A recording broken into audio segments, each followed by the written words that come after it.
As we gather today, there are several things that we are celebrating. We are celebrating the feast of St. Peter Claver, who was a Jesuit originally from Spain, but then went and worked with the slaves in what is now Colombia. He spent a lot of time helping them and eventually died of illness himself. We celebrate, as I said at the beginning of this liturgy, this Legion of Mary rally where the auxiliary members come together to recognize their connection with the Legion. But ultimately, we come to celebrate the Lord in our midst.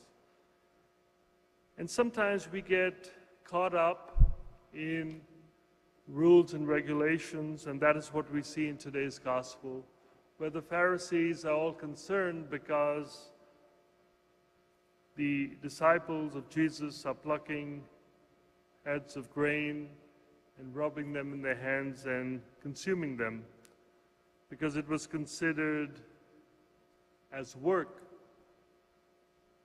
And yet Jesus is reminding them that the real focus should be on how we treat one another, how we live our lives as children of God.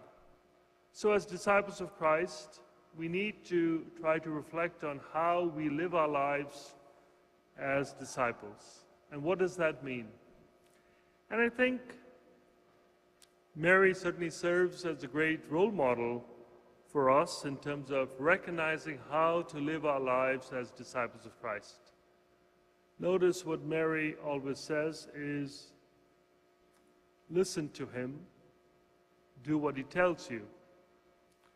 We certainly see that at the wedding feast of Cana, where the bridal couple has run out of wine and she's instructing